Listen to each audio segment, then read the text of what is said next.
At your control panel, you'll see everybody should be muted, and we will have the opportunity to take your questions throughout the presentation. If you just want to type those in the chat box, which is on your control panel, take a look at that.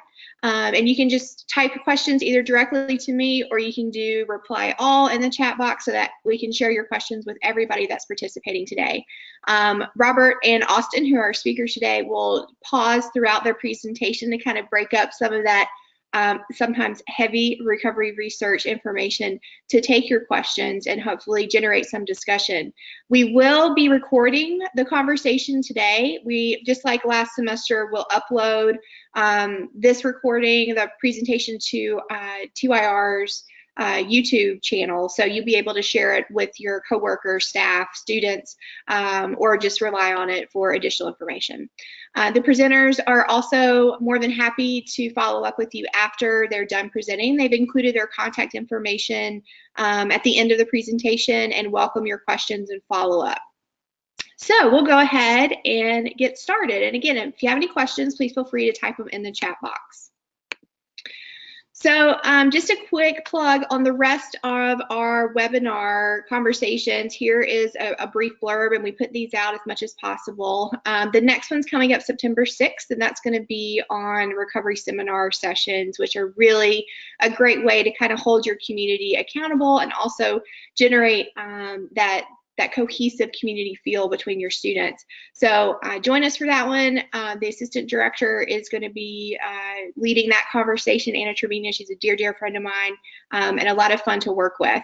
We're also going to, we haven't gotten the finalized date yet, but we're going to have the former executive director of TYR, Ivana Grahovic, and the former collegiate recovery director from Ohio State University, Sarah Nerad, both of whom are also friends of mine who have done really well with sustainability planning for collegiate recovery. And so if you're interested in learning about development opportunities or anything else having to do with raising money, then please join us for that.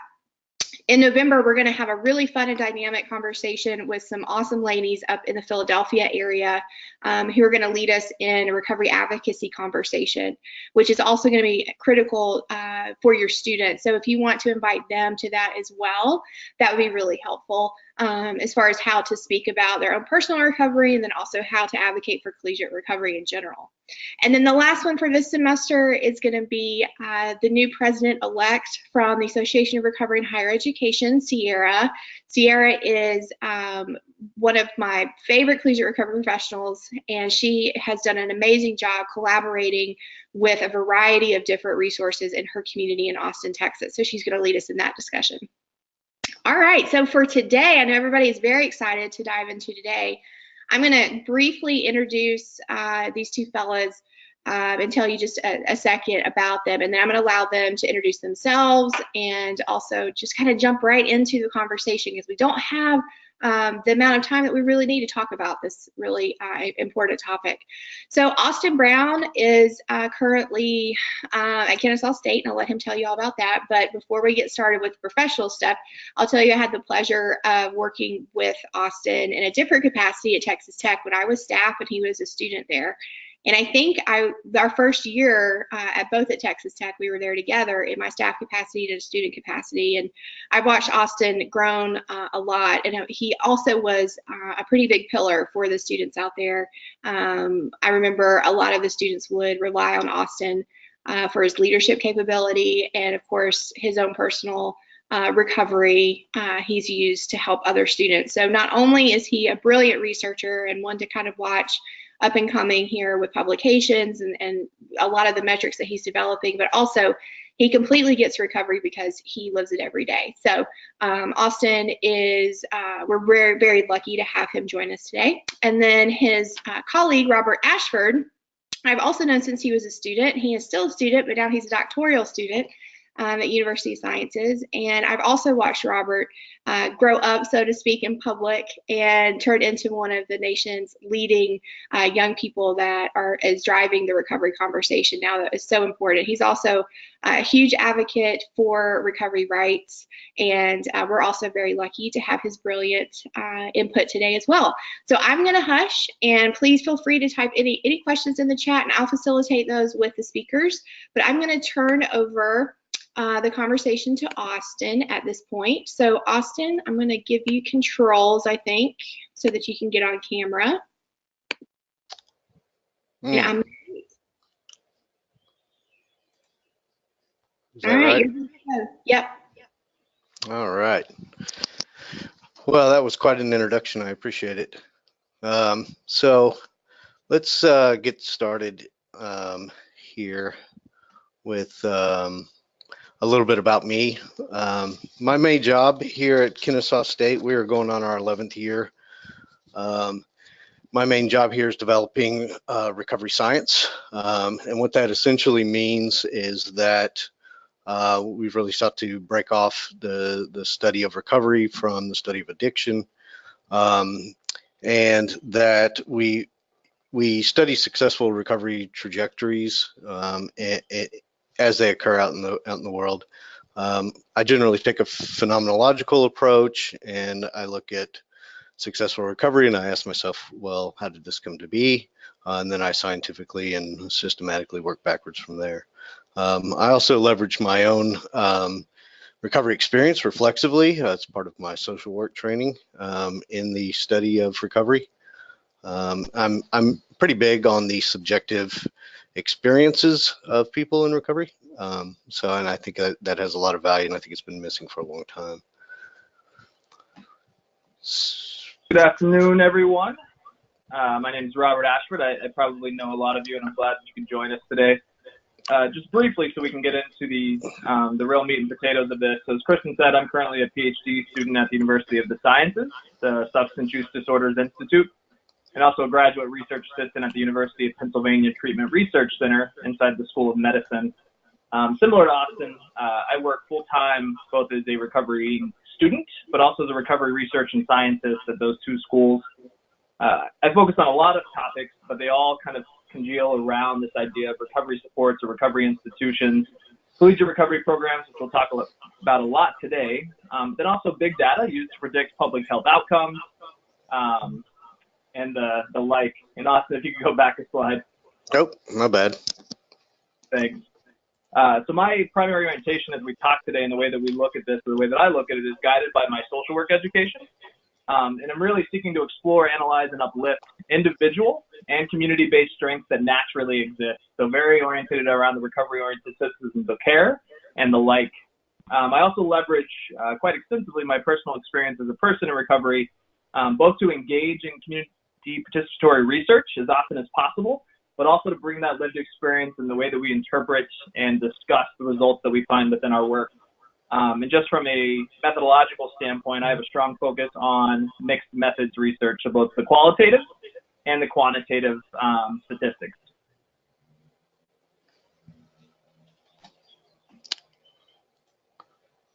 All right. So one of the things that I think that is important for us to discuss right off the bat is the definition of recovery. One of the things that we've done is we've put together a recovery science research collaborative where we've invited a lot of collegiate recovery researchers, but researchers outside of collegiate recovery as well last year. And we sat down and we looked at all of the existing definitions of recovery, and we looked at the strengths and weaknesses of each one.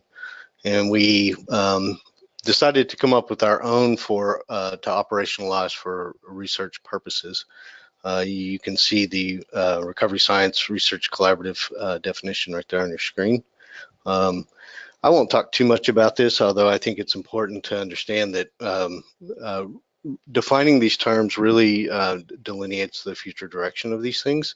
And so if we're going to discuss recovery as a science, then one of our first tasks is to really define it. Robert? I think we recently released this. This paper got accepted quite literally within the last 48 hours, maybe 72 at this point, and we've been putting it out there. And I think people seem really supportive of it, but there's been some question, why do we need another definition of recovery? And to highlight what Austin said, our intent was really around research purposes, but we're also finding is that this isn't in contention with the more commonly accepted definitions from SAMHSA or ASAM or APA or the Hazel and Betty Ford consensus panel. They all have strong components that interplay with each other. And I think the reality is, if you look at this definition, is it includes a lot of those things that make it possible for us not only to operationalize recovery for research purposes, but that it holds true for both mental health, substance use, co-occurring disorders, which many of you that are in the collegiate recovery space realize that there's a high prevalence of that. And I think you'll find, as you apply this to our experiences, that it's quite true. And I think we'll get the PowerPoint back up. You may just want to give it back to Austin. Sorry for the glitch, everyone. Are you guys seeing the full slide here, or are you guys seeing my actual screen? We're seeing your screen. You may want to make it full size. Okay. Let me see here. No, don't want to do that. Now we're seeing. All right.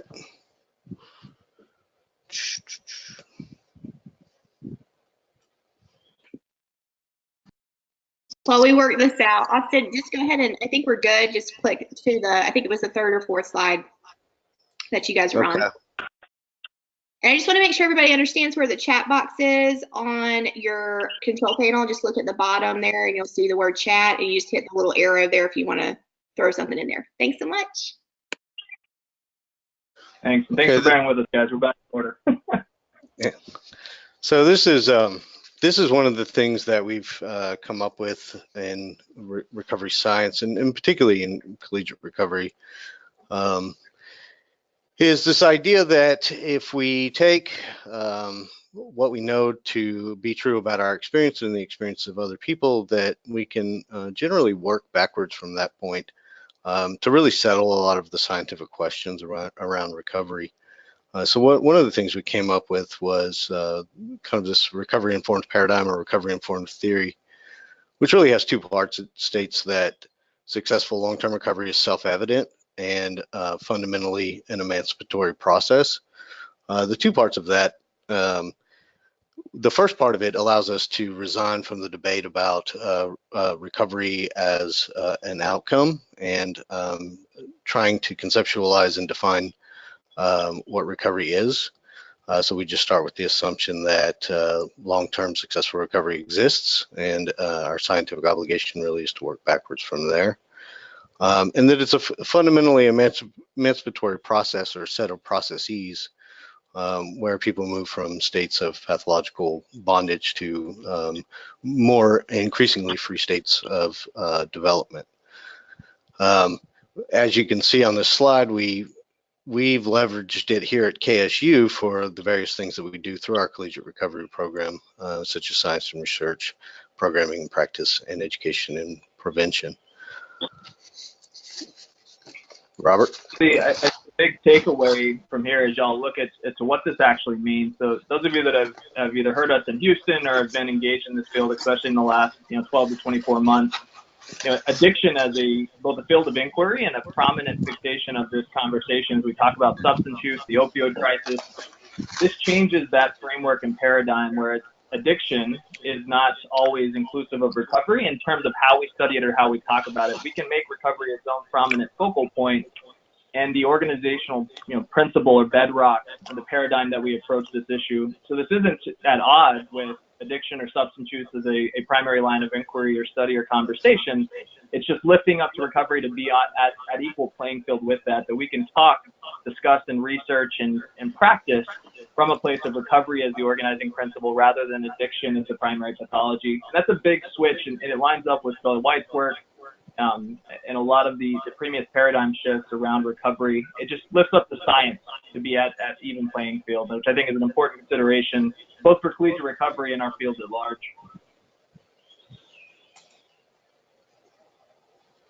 Okay, and this slide is just to give you guys kind of an example before we get into the collegiate recovery material of some of the things that we've done with some of the work, the preliminary work that we've done, setting the groundwork for recovery science. So the question becomes, what are the governing bedrocks of this thing that we call recovery that we're going to be studying? So one of the ideas that we came up with was the nature of outcome. So the idea that you could somehow study the point of entry into any system of care. You could add or minus whatever the intensity or focus of that treatment was. You can couple that with the degree of post-treatment care. You can factor that by some of the known variables such as mutual aid, participation, and recovery capitalization, such as collegiate recovery. And that this will give you some sort of broad nature of the outcome. And one of the things that we came up with during the defining process was the idea of how to best measure recovery. The idea that recovery is, since it's a set of processes rather than an outcome itself, that it's ideally measured by a measurement of intrapersonal, which is the relationship that one would have with themselves, coupled with the interpersonal, which is their degree of social relationships and the health of those relationships. And then you could add or minus the ecological context in which these things occur. And they either add to or subtract from the to recovery. And if you did this over time, you would probably get the most accurate look at what recovery is scientifically. And I think as you're looking towards your students or yourselves as people in recovery, what does that actually mean in practical terms?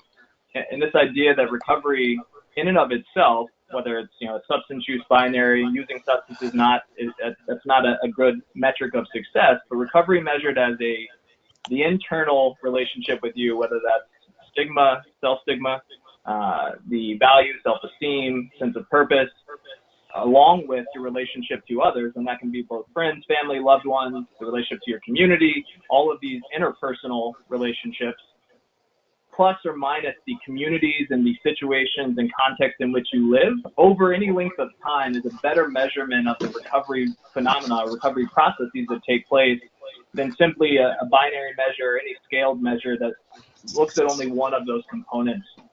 So while some previously ecological context or the communities and where we live, work, and play has been included in some of those measures, or at least in the conversation, it's been woefully incomplete because it often focuses either on the individual internally rather than the relationships externally. So combining both of those together, looking at longitudinal relationships and the context in which it happens, is not necessarily revolutionary. For those of us in recovery, it makes a lot of sense, but it hasn't always been measured this way. So this is an important consideration as we move forward as a field.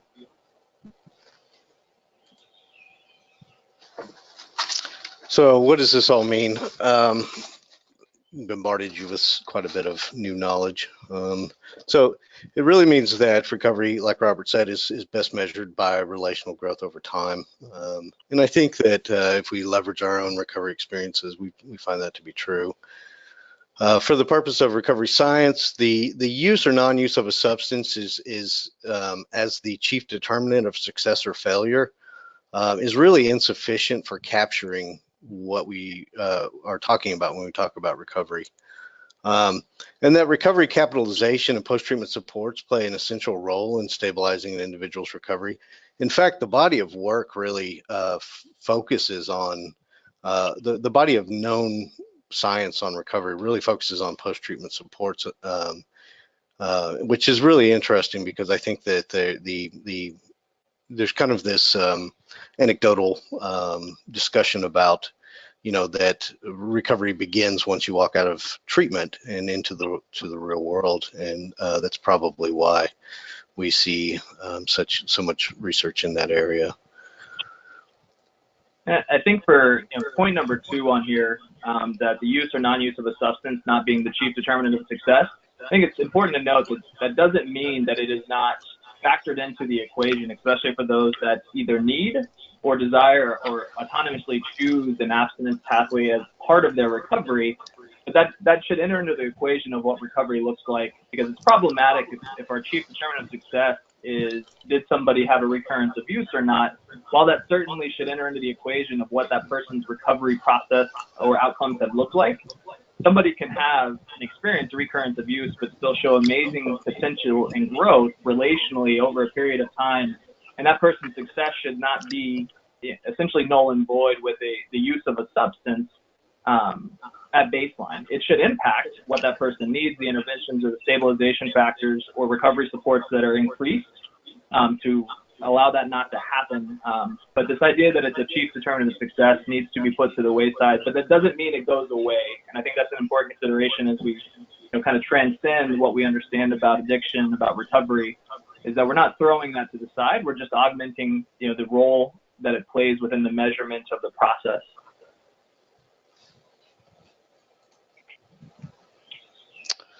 So what do we know about recovery? So a lot of the background research coming into this, the long-term step-down systems of care increase recovery capital and demonstrate the highest degree of success. This comes from Granfield and Cloud's work on social capital, coupled with William White and Lade's work on, and Dr. Best's work on recovery capital. And we see this in a couple of different places. Some of the most quote-unquote successful recovery we see is in physician health plans and collegiate recovery programs. We see that in regards to the use non-use paradigm, we see that there's a relapse rates that are below 15%, which in medical science is there's a benchmark there that something is efficacious if it gets up to that level, which has kind of plagued the field as a whole for a long time. I think everybody is aware that we have an acute system. We treat a chronic problem with the acute system, and that's wholly insufficient. And that fundamentally these longer term systems of step-down care that occur over months, if not years, are fundamentally better than the acute care models that we have. And the mechanism that makes these systems successful appears to be the combination of the ability to, there was some discussion about sticks and carrots and leveraging someone's medical license with their ability to stay engaged in treatment. But I think that the research really went beyond that and found that while that plays a role, it's a relatively minor role compared to the ability of these systems to identify the specific needs of a population and then have a long-term continuum that specifically addresses those needs. So if you're a physician or a pilot, you have specific needs and specific concerns. If you're a student who is in recovery and you want to go to school, you have a very specific binary that you have to navigate in order to access higher education and not jeopardize your recovery. So addressing these specific needs, identifying them and addressing them in supportive contexts among like-minded peers seems to be the best order of things. And I think what we know around the continuum of care, a comprehensive continuum of care, which is a snapshot of SAMHSA's version of that, and it's only one. There's many that exist out there, and recovery supports, can be much more expanded than is on here. But I think for the purposes of this call, and I lost the slides because we're doing a poll, but the purposes of that when it comes back is to really look at that a CRP does all of these things, right? A fully functioning, well-versed and integrated CRP can do everything from promotion to recovery. It may not do treatment, and I think that's an important consideration. There is programs that have clinical services and have referrals or integrated IOPs within them, but if we pull that out, even if we call that clinical services, promotion, prevention, even referral to treatment, and then recovery can be done internally within a CRP. But the identification of the appropriate part of the appropriate student that would be intervened or provided these services is critical programmatically so that all of the services you can provide or do provide, depending on your level of integration in the university, is not only possible, but it has to be targeted because not every student needs the same exact thing. And that gets to the point that Austin was talking about, that the identification of those specific needs needs to be a primary factor in the recovery process, and that holds true to CRPs, to physician health plans, to treatment programs, to recovery community organizations. It's got to be a paradigm shift and it holds true if you're a social worker, to individualize, person-directed care is critical.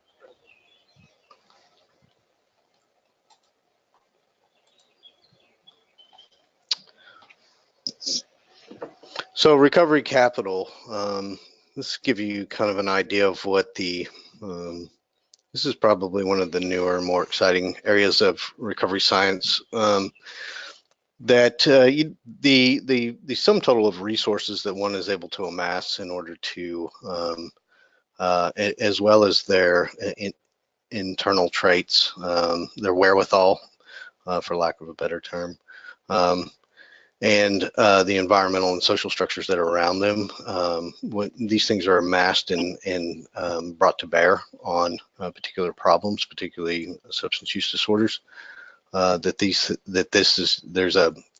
there's a ability to initiate and sustain recovery is directly related to the amount of recovery capital one is able to bring together. I think for those of you that this may be a newer concept, and I think at this point everybody probably has heard of recovery capital or human capital in some form or variation. But as we talk about recovery, and especially CRP students, there is a baseline of recovery capital that everybody is going to walk in with, and that's going to differ across your populations because some of that is inert. But even at an inert level, and while everybody may have a different baseline, recovery capital can be emulated, it can be supported, it can be empowered, and it can grow through targeted intervention and recovery support. So though people may be at different levels, we can find equity through our programmatic efforts, and that just ties back to finding specific needs of specific students. And I want to take a minute just on this slide before we move forward. There was a question from Marbeth Holmes around the use, non-use paradigm. So our definition of recovery is specifically not vague, but autonomous in the nature that the particular substance use, the particular pathway, whether that is moderation management, harm reduction, an abstinence-based pathway, it's neutral in terms of those considerations, mental health or substance use. It's really around the process, that dynamic process that's relational, individual, and about sustained efforts to improve wellness, sustained meaning over time. So none of that is as a value proposition of did you use opioids and now you may not use opioids but use alcohol. You may be completely abstinent. You maybe have a primary depression disorder. None of that really faults somebody or doesn't allow them to exist within that definition, because this is an individualized definition that can be applied in different contexts based on need to different people with different disorders or conditions. So to answer your question, the answer is yes, it would still apply to that person. Yeah, and I think it's important to consider that if we're going to move forward as a science that specifically studies recovery, that when we talk about the future of healthcare in this country, we're talking about integrated systems and integrative healthcare. And it's important to, rather than let ideology, conjecture, varied interests, instead of letting those things determine what is a primary substance use disorder and a primary mental health disorder, this allows us to generate the scientific understanding of what can actually be integrated, what cannot be integrated, and have clearer boundaries that are not based on these things that have kind of informed both of these fields in a way that creates tension. So instead of debating the point back and forth, what we're going to do is we're going to allow the data to speak for itself.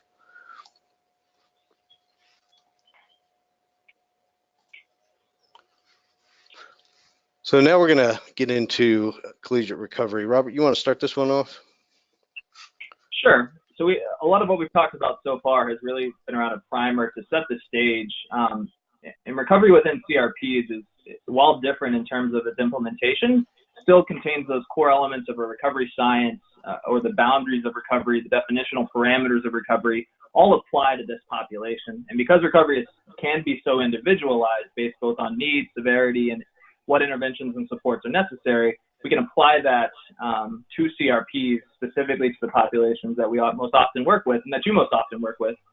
So at baseline, we know that education increases social capital, and therefore, because it increases that social capital, it also increases recovery capital. It's one of the primary reasons that CRPs are believed to be so successful is that educational attainment that is made possible through these supportive services and programs.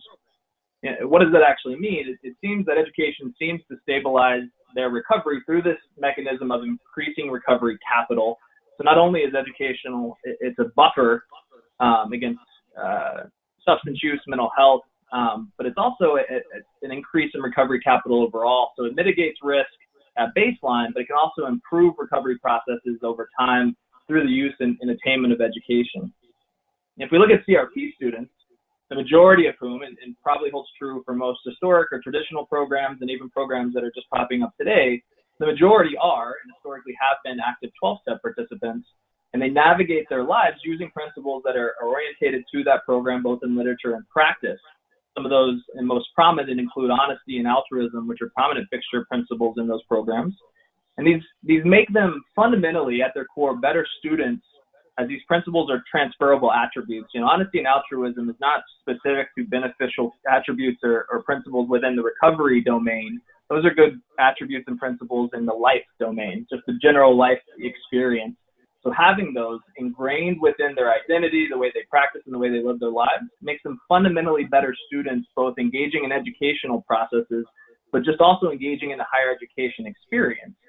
And we see that evidence in a couple of different ways in the preliminary research, a lot done by Laudet, Harris, Kimball, all the names that you've probably seen in the papers you've read, but they've been found to have higher rates of retention, as identified by a specific university, differs across all of their universities, graduation rates, and GPAs than their peers at their university. And that's an important consideration. If you're in higher education, you hear about Greek life all the time, comparing their GPAs, graduation rates to the general population. And we should and have done the same within students in recovery, that they tend to do much better than their peers on these critical metrics for higher education. And that can't be understated that exists and what the research shows. Well, and I would add, the only part I would add to that is that it's important that when we talk about collegiate recovery, we also talk about the educational parameters in which collegiate recovery occurs, and that we really combine what's important to universities and to educators with what's important to people in recovery. And so by measuring things like retention, graduation, and GPAs, then we're able to align the mission of our organizations with the greater mission of the university. And so that's a key element in sustainability. We want to take this question here, Robert. Sure. So from Tia Mann from UVA, love that we're focusing on measuring recovery success through relational growth over time. Thank you. So do we. Any ideas or scales on how we track, evaluate that, to use the data to sustain CRPs? So I think there's two ways to answer this, and AJ is going to probably be able to give a much more comprehensive. But I think the reality is there is some scales within isolation and that can be combined together with similar constructs that converge, that do measure relational growth, both intrapersonal and interpersonal. Some of those on the interpersonal side are measures of general self-efficacy, self-esteem, self-stigma, the idea of Likert scale questions around sense of purpose. There's domain-specific hope scales. This is a specific one. We're using a lot of these at baseline that already exist and have been psychometrically verified, and at the same time beginning to evaluate how do we create a new indice of recovery that can collate some of these constructs as they factor together and measuring the same constructs and become psychometrically verified, so we can have one concise tool that may be able to get a pretty good indice of what the recovery process looks like as measured through those constructs of relational growth over time within a specific context. The CRB being the context at this point. Interestingly, before I allow Austin to branch off on that, is that for CRPs, as the context which you're asking about, we have to mirror and marry the educational outcomes that Austin just mentioned and I talked about, like GPA, retention, graduation rates, engagement in activities that the university cares about, while also the recovery outcomes that are important to both you as staff and to your students, since it's their life, and finding how those two can interplay. And I would say that retention, graduation, GPAs, and engagement are a proxy for relational outcomes. So it's a very nice marriage, especially with CRP being the context over time, that as those improve, there should be a direct correlation with improvements in other recovery-related outcomes because they're very closely mirrored. Yeah, and I would just add on to that, you know, when we talk about personal growth, a lot of the early research was based around Ericksonian developmental theory, some of the ideas around identity. We've kind of moved a little bit forward of that, where so looking at how people align their meanings, values, their sense of self with their recovery identity, looking at self-efficacy, so their ability to actually believe that they can do well and then actually do so, their self-esteem, their things like spiritual intelligence, going all the way down to some of the existential measures like mortality salience and the ability to engage in critical existential thinking, transcendental awareness, these kind of things. And then of course you measure this stuff over time and you see how it changes. And we're talking about multiple life domains. So some of the stuff is specific to substance use disorder recovery. Some of it is specific to education, and some of it's not related at all.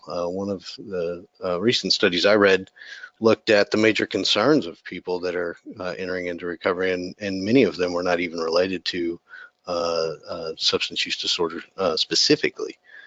So that's one of the things that I find really fascinating, is that as people move along these trajectories, that they have these multiple life areas that go through really radical and revolutionary changes. And this is everything from your relationship to your bank account, to your criminal history, to your education, to your family relationships, to how you feel about the person looking back at you from the mirror. And so all of that stuff can be brought into these ways of measuring. All right, so as we move forward, and Tia, we're going to have an additional slide around some data and measurement as it applies to CRP. So we'll parking lots some additional info on that, but thanks for the question. So as I already mentioned, most of the Collegiate recovery research is built on this foundational work of researchers like Dr. Laudet, Harris, Kimball, Moberg, William White, and many others. But our field has had an explosive growth of empirical evidence in the last 2 years. And empirical evidence in this case, and it is super strong, is that means both qualitative, rigorously qualitative work, as well as rigorously quality quantitative work. So it's both sides of that, and both are valid empirically. But the last 2 years, we've seen an explosive growth. And if you caught our keynote in Houston, you got a lot of that. We're not going to go into all of those specifics here. Hopefully most of you have heard it. We do have a lit search that has a lot of the work. And we also have a meta synthesis on the qualitative work that we're happy to share with y'all at any time. So if you want to know more what that explosive growth looks like, just let us know, put a question to Kristen, and we'll get it to you. But one of the most critical that I want to highlight again was the first Collegiate Recovery alumni study. So outcomes and success is a huge consideration, especially for higher ed administrators, professionals looking at sustainability. It's great that these students are doing good while they're in school. It's great that they are doing great at the point of graduation. But what does it look like in multiple years post-graduation when they're not heavily involved in a collegiate recovery program with those wraparound services? Are CRP students successful in the long term? Do they maintain in recovery? So what we found in this first cross-sectional study of CRP alumni was, that 97% were still actively considering themselves in recovery. Only about 10% had engaged or had any recurrence of substance use, which is a phenomenal number. 90% believed the CRP programming helped them in academic success. 80% prepared them for post-grad recovery. 70% had prepared them for professional life, which I don't think can be understated. We don't often think of CRPs as preparing our students in recovery for success in their professional life, but 70%, I would say, is higher than most other educational programs within higher education. That's a phenomenal number to say that CRPs are not only helping with recovery, academic success, post-graduation recovery, but they also help prepare students for the job market. And I think that's a huge statistic for higher ed administrators to say, here's a fringe benefit that we offer to students. Tertiary, it's no surprise, almost 80% have co-occurring behavioral health disorders, meaning they have mental health and substance use concerns. And a number for me as a very interested in stigma, discrimination, and bias is that 33% felt stigma related to their recovery since graduation. So not surprising that we know in this country that substance use is penalized, it's punitive. The way that we view substance use is a moral failing. There's all these considerations. But I think we can do a better job of promoting resiliency factors of how to approach and deal with stigma out in the real world while we have students actively engaged from anywhere between 1 and 4 years. But this was, as the first study of alumni, this has a lot of interesting data points that should be helpful to everybody. Yeah, and I would just add to that the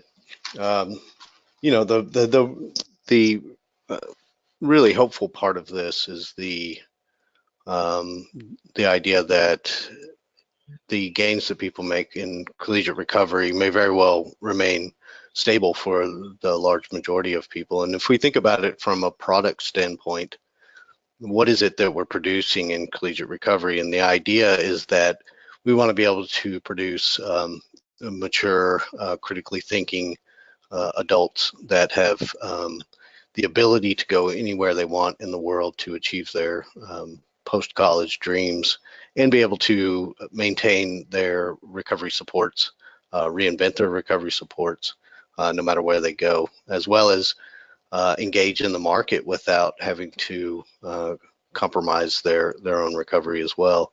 So I think that this is, I think the numbers speak for themselves in a lot of ways.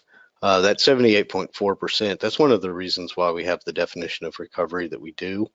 I think it's very important that we begin to both acknowledge that the high degree of co-occurrence, but that we also begin to figure out where the borderland between co-occurrence and substance use disorder might be, so that we can begin to specialize the ways that we support people along various trajectories.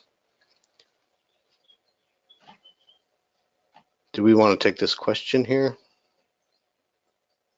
And so that was from Chris, and so TYR will they actually helped us make this infographic based on our study that has the citation at the bottom. It's freely available, so if anybody wants it, please email Kristen. Kristen, you have the raw image file. You're more than welcome to send it out at any point in time.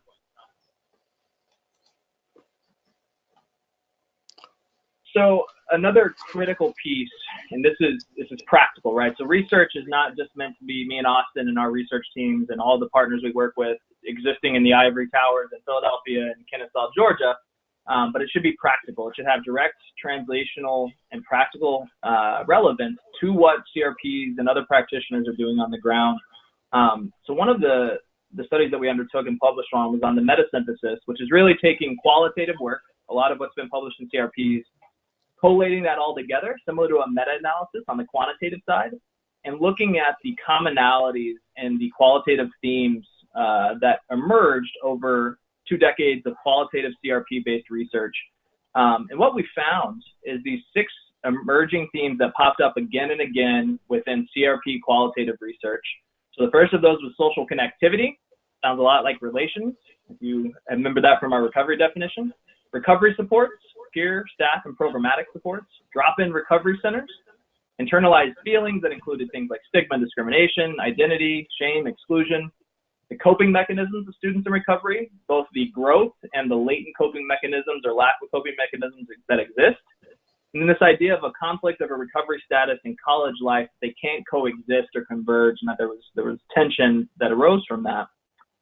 And if you think about this, social connection, support, sense of place, and identity are the main descriptive qualities of every service and resource that you provide as CRPs and CRCs in this country.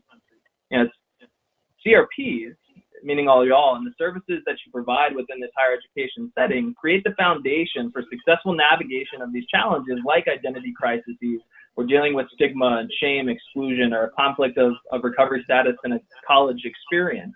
And also the inability to cope with challenges that arise from those concerns. So the main mechanism of support through providing drop-in centers, peer and other recovery supports, social connectivity, meaning pro-social events, and peer networks, both internally and externally, are how we help students actually get successful. And you overlay that with educational attainment, some of those natural abilities of the higher education experience, you get a really successful and well-rounded adult, as Austin described before. So these are the mechanisms, this is the reality through the student lens, through their own words, of what CRPs do and the primary challenges and obstacles that they face and how those are supported or overcome through CRP services. Yeah, the only thing I would just tie this back to what we talked about in some of the preliminary slides about the success that we see being derived from the ability to both identify and meet the needs of special populations as they move through their recovery. So this is really the mechanics of it, and I think it's really important to stress that when we build programming, that we really take what we know to be true, and that we build from there. So bringing this all together to highlight, that most of our work is, we don't do research for the sake of research. We do research to engage and provide it back to the community that it's on, the community that we both belong to, which is the recovery community, largely, and more defined, the CRP communities. So what does this look like? CRP students are considered and should be a special population with specific needs related to their behavioral health disorders that also have specific needs relating to the challenges they face within higher education settings. To identify those needs in a systematic and timely way is essential to the programming that you offer. And we touched on that when we looked at the continuum of care before. CRPs can provide an array of services, especially as they grow and become more institutionalized.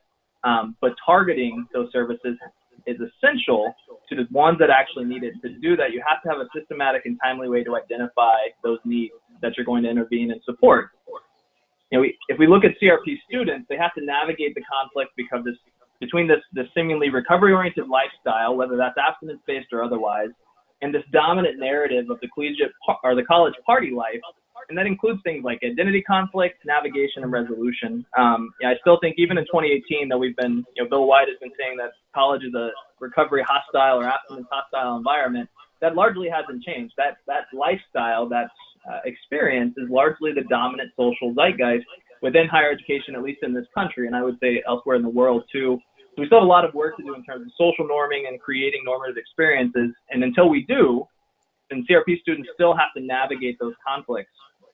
And this navigation and resolution over time, and it's what CRPs help bolster and make possible, is an interpersonal and an intrapersonal process. And since those ones always confuse me, that's seemingly internal and external from the individual. And it's directly associated with recovery, as we've defined recovery earlier today. And it's a primary need of a student in a highly social environment, which is also how I would characterize colleges and universities. They're not only, create conflict with the recovery status and the environment, but they're a highly social environment, which is both a good thing and a potentially a barrier, an obstacle to long-term success. So that has to be navigated as well.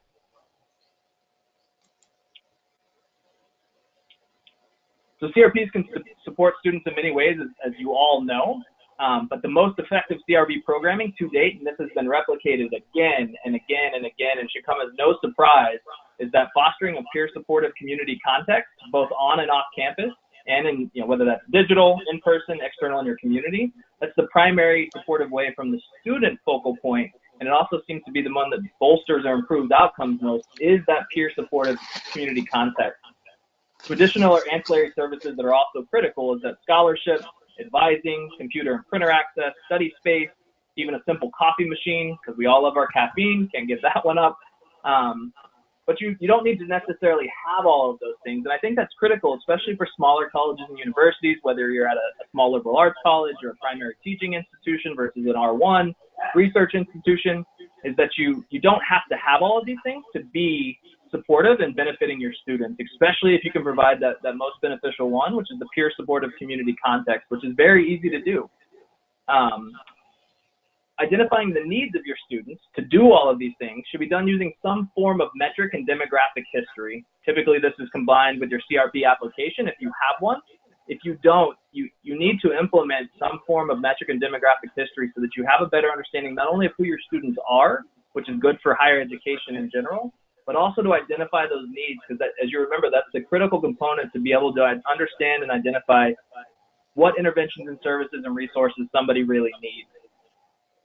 And those CRPs are often defined by their support of abstinence-based students, as they should be. They can and should, and I would even go so far as to say must, do a lot more. And whether that is supporting mental health recovery, co-occurring behavioral health disorders, so substance use and mental health, disordered eating, gaming addiction, sex addiction, all of those things we know can be supported organically through the mechanisms of support of CRPs. So recovery research, what is the idea of this mutual benefit? CRPs are all situated within higher education, and they're specifically focused on recovery, and they can and should be at the forefront of recovery science, as most higher education, including psychology programs, are typically at the forefront of all science. There's no reason that CRPs should not be this as well, and we see that manifesting at Kennesaw, where Austin and his team and all their CRP is. They do this really, really well and should be a model of success for other CRPs to do this. They can expand their services and include recovery support for co-occurring issues and process addictions, as I already mentioned. And you can also provide things like alcohol and other drug education, prevention, as well as training in substance use disorder and recovery. If you link back to that continuum of care at the beginning, you can do all of those things, including providing clinical support, internships, and teaching a SUD and recovery curriculum, not only to students, but to other clinicians. Yeah, and that last point, I really want to stress, it is entirely possible in this country to get a clinical license with little or no training in substance use disorder, which is ultimately a real problem, especially in social work. So I think that having a collegiate recovery program on campus who really advocates for expanding what the educational parameters are of things like clinical training is really, really important. And I think that will be more important as we move forward. So how do we leverage all of this stuff to sustain our collegiate recovery programs? So if we diversify the services that we have and we make ourselves an asset to the community, then these are the keys to sustainability. It's very hard to justify a lot of money for positions and infrastructure if you don't have a bidirectional relationship with the university. So research is one of the best ways of increasing that sustainability, and it's relatively a slam dunk since we're already located on campus. And that we can reach out and we can combine our efforts with academics and various departments and things like that, as well as collaborate in and amongst ourselves across the country. Research really entrenches the collegiate recovery program within the academic goals of the university as a whole. So universities want to be known as premier research institutions that are doing groundbreaking science. And collegiate recovery programs have unique access to a population of people in recovery who are in a specific type of long-term successful recovery. And I think that that's particularly valuable. This can be used to inform the wider field of recovery science as a whole. So the research that we do can then branch out into inform policy, develop community supports, and study the places out in the world where these things occur. Where does recovery become initiated? How is it sustained out in the real world? So that we have that part of the research, which is the application of scientific study into real world situations so that we can replicate successful long-term trajectories of recovery. I think we're going to take some questions if we give it back to Kristen so she can open up your lines, and then we're going to close out after that. Yep, sure. So I'm going to open up I call it the phone line, like a radio show. So if anybody has any questions, I know we had one come in from Loretta, I'm so sorry. So if you want to go ahead and ask your question, Loretta, I think it's good for the entire group to hear it.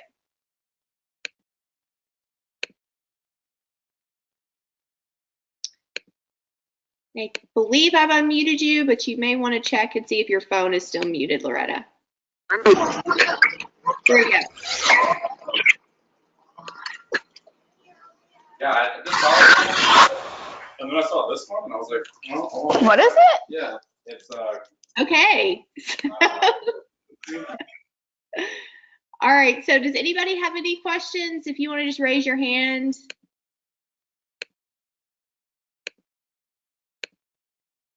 I will go ahead and tell you guys that there's been some conversation about having a unified instrument for collegiate recovery. I don't know if Robert and Austin want to talk about that really quick. That'd be great.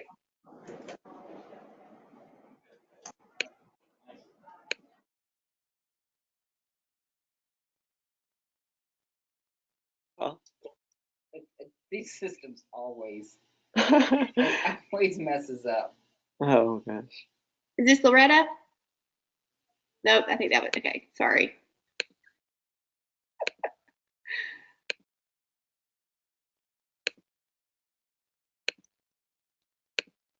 Okay, Robert, you're unmuted now. And Austin. Do you want to? Can you give us it back so we can advance? We have a slide on that specifically. Do you want to give us it back? Sure. Or just advance the slide? There we go. Right there. So, and this is the biggest consideration, and I think, you know, some of you, depending on, I know there's some North Carolina schools that we've been talking to, but for all of you, a difficult conversation that no one really wants to have, but everybody has to, and there's probably a lot of those in this day and age, but this one in particular around CRPs is that you have to, you really need to collect data on your programs, your students, and your outcomes, and they should be involved in that process, but you have to collect this data for a variety of reasons. And at a minimum, this should include basic demographics and annual educational outcomes as identified as important to your university. The most common of those are GPA, graduation, retention, and engagement. In a perfect world, and ideally, this also includes recovery capital, quality of life, measures of interpersonal traits, and measures of functional outcomes. And that baseline, and TYR can help you collect the basics. Austin and our team can help you with a more rigorous collection if you want to identify a full-scale protocol and join some of our other schools that we're doing this to create a unified metric, because as you've heard many of us talk about, longitudinal outcomes and research is our big glaring hole within the collegiate recovery space. So we are undertaking that process now and are piloting that with several schools starting this fall. And as we pilot that, we're going to be looking to add more. So if you're at a place where you're institutional, have a drop-in center, have paid staff, have engaged students, and criteria that means a student member of the CRP versus just a student engaged, this would be the kind of thing that could be right up your alley. The cool thing is that it's at no cost to the schools that we do it. So this is not a pitch to sell you a used car or anything of the like. This is something that we do and have the means to do without charging schools to do it, that can help you get the data that you want in a more rigorous fashion. Anything I missed on that, Austin? No, except I do have a 2001 Honda Civic. Yeah, so tracking longitudinal data, looking at, so some of this comes out of some of the piloting we did with our own students here, looking at self-efficacy and recovery capital and various other metrics. And so, some of the stuff's really important because I think one of the things that is missing from collegiate recovery program as a whole is the movement of people throughout their time in collegiate recovery, and how do we meet their needs in a more timely way. So rather than having a fixed set of programmatic parameters that we use for our students, we're taking, we have a way of tracking real-time data that is semester to semester, and it's sensitive to each cohort of students, and so that we can tailor programming around it in a way that is in real time. And has a higher degree of responsiveness to the needs of our students. And the fundamental aspects of recovery being eventually somebody's going to come along if you're a line item on a budget, or when cuts come down from up top, and they're going to say, well, what do you do? How do you spend your money? And is what you do effective? And that can either feel like the Spanish Inquisition, if you don't have the data, or it can be a moment for you to really capitalize on the hard work that you've been doing and to possibly open up even more doors. So it's really important to track this data, and it's really important to have some sort of systematic way of looking at your students as they move through time with you. If we could go to the next slide, and I'll answer the two questions that are in there. So what Jessica Miller asked, what sort of diversified services are you referring to for giving back to your university? So these slides in this webinar will be archived, and you can listen to that part of it again, Jessica. But briefly, it's things like alcohol and other drug education or using brief interventions. Every school has to have a substance use resource center of its equivalent to do brief interventions and AOD education for those that may have infringed on drug and alcohol policy of the university or identified through other means. That's one way. Engaging and conducting research on recovery is another. Doing and teaching classes on substance use and recovery both to students and for certificate programs is another. So there's a myriad of diversified services that are possible, and that's just a short list. Stanton, to your question around how do you measure interpersonal traits, so there's a ton of psychometrically verified instruments. We can help with that process, and I'll just plug that if you're wanting to measure some of these things, we can help you with that. We have a standard protocol for universities to do so. But generally, things like self-esteem, self-efficacy, domain-specific hope scores, sense of purpose, there is psychometrically verified instruments that can measure those interpersonal traits. So that's how we measure them, and I think it's a really good way to do it. Additionally, you can also do it through semi-structured interviews in a sort of grounded theory, phenomenological, thematic analysis, qualitative method to measure interpersonal traits and growth as well, and those are also valid. So the one last thing, and I know we're right at 3 o'clock, and I'll talk fast, Kristen, is for those of you in the CRP, if you haven't seen it yet, we launched this at the ARHE conference in Houston. So more broadly, the Journal of Recovery Science, which is all things recovery, it's the only journal of its or scholarly journal of its type in the world, and it's at recoverysciencejournal.org. The cool thing about this is not only it's all recovery, it's always free. So there's no paywalls.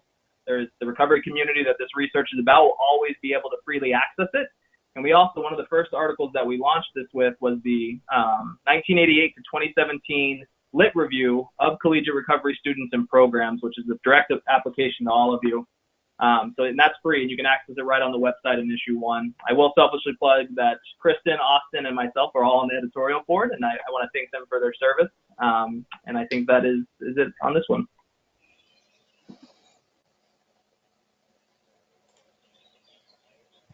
So now you can go back to our contact information so they can have it. If you do have any questions, you didn't get a chance to talk, I know we've had some tech issues, please feel free to email me or Austin. We are always available to answer your questions. We usually try to respond pretty quickly. We're always there to help. Anything that has to do with collegiate recovery, recovery research, if you just want to talk about research or have a student that's interested in research, always feel free to reach out to us. We're here to help. Well, I just want to thank you guys so much for joining us today, and a special thanks to our panelists, Robert and Austin. You did a fantastic job. And so look for the recording of this webinar on the TYR YouTube channel, and also come out in an email blast. And thank you all so much for bearing with the technology issues today. And we got through the first one of this semester, though, so they will only get better. So let me know if you have any questions, and if you need any support around securing any of the information that was mentioned in this webinar, we'll be happy to give it to you. Have a wonderful rest of the week, and we'll see you next month.